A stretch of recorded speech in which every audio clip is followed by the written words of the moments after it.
Rain fell in soft sheets over the sleepy town of Edgewater, smudging the lines between asphalt and sky. The streets were slick, glistening under the dim glow of the street lamps.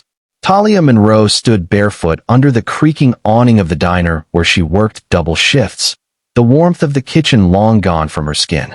Her arms were crossed tightly over her threadbare coat, and her eyes traced the puddles forming around the curb. The silence of the early morning wrapped around her like a second skin.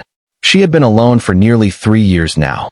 Her mother died of cancer during her final year of high school, and her father, overwhelmed with grief and debt, had packed up and left, a note and a few crumpled bills the only evidence he had ever lived in their small rented house. Her older brother had vanished months before, wrapped up in drugs and bad decisions. Talia had no one, yet she never let that stop her. At 19, she took the first job she could get, cleaning dishes at Rosie's diner. Over time, she worked her way up to waiting tables, then sometimes helping with the books. Rosie, a gruff woman with a soft heart, had given her a cot in the back storage room. It wasn't much, but it was home. On this particular night, as Talia turned to lock up, she noticed a figure slumped in the alley beside the diner. Her heart skipped. The town wasn't crime-ridden, but caution had long since been etched into her instincts. She inched closer, holding her breath. The man was soaked through, his expensive-looking suit clinging to his frame like a second skin.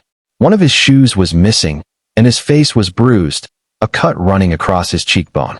He looked completely out of place in their town, like he had been dropped there from a different world.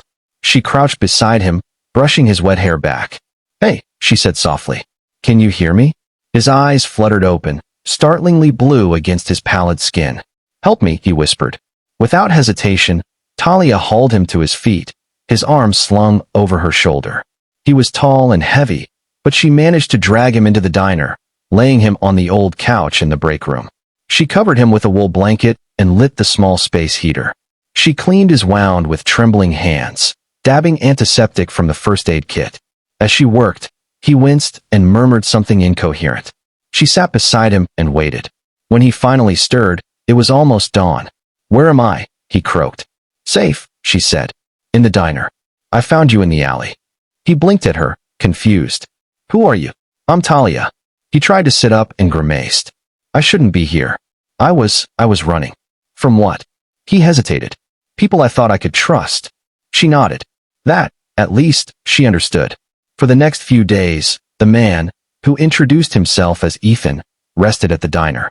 He offered no last name, no details about why he'd been bloodied and unconscious in an alley. Talia didn't press. Instead, she brought him food, helped him clean up, and offered quiet companionship. Ethan watched her with quiet awe. She worked relentlessly, mopping floors, taking orders, smiling through exhaustion. She always had a kind word for the drunks who stumbled in after midnight, and the single mother who came in with her screaming toddler. She never judged. She just gave.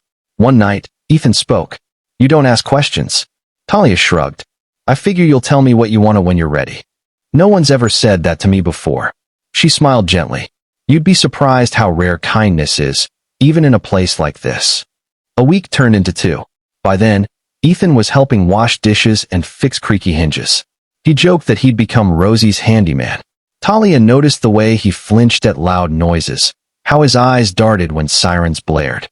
Someone had hurt him deeply. Then, one morning, a black SUV pulled up outside the diner. Men in suits stepped out, their eyes scanning the street. Ethan froze. "Talia, I need to go. Now." But before he could move, one of the men entered the diner. "Mr. Hawthorne," he said, "we've been looking everywhere for you." Talia looked at Ethan. He stood stiffly, lips pressed in a line. "It's okay," the man added. "We just want to take you home." Ethan turned to Talia. "I didn't lie to you. I just didn't tell you who I am." She frowned. "So who are you?" "I'm Ethan Hawthorne, CEO of Hawthorne Enterprises." She blinked. The name was familiar. One of the wealthiest young executives in the country. Forbes covers. Stock markets. Scandals. "I was betrayed," he said.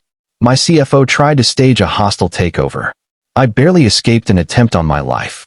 I needed to disappear until I knew who I could trust." Her mind reeled. The man who had been sweeping floors and making coffee was a billionaire. "Why didn't you tell me?" "Because I needed someone to help me for who I am, not what I have." Her eyes brimmed with tears. I didn't help you for anything, Ethan. You look like you needed someone. I know, he whispered. That's why you're the only person I trust. He left that night, promising to return. Talia didn't expect he would. People like him didn't stay in places like Edgewater. Weeks passed, then months. Talia went back to her life. She missed him, but she never resented him. She told herself he was just a chapter, a strange, fleeting dream. Then one morning, Rosie handed her an envelope. No return address. Just your name. Inside was a plane ticket to New York, a handwritten letter, and a note that read, "Trust me." Talia flew to the city for the first time in her life. At the airport, a driver met her. She was taken to a penthouse overlooking Central Park. The doors opened, and there he was. Ethan stood in a crisp suit, but his eyes were the same. Soft. Grateful. I didn't forget, he said. I needed time to rebuild, to make sure I was safe. But every day, I thought of you. Tears filled her eyes. Why me? Because you saved me when I had nothing. Because you showed me what it means to be truly seen.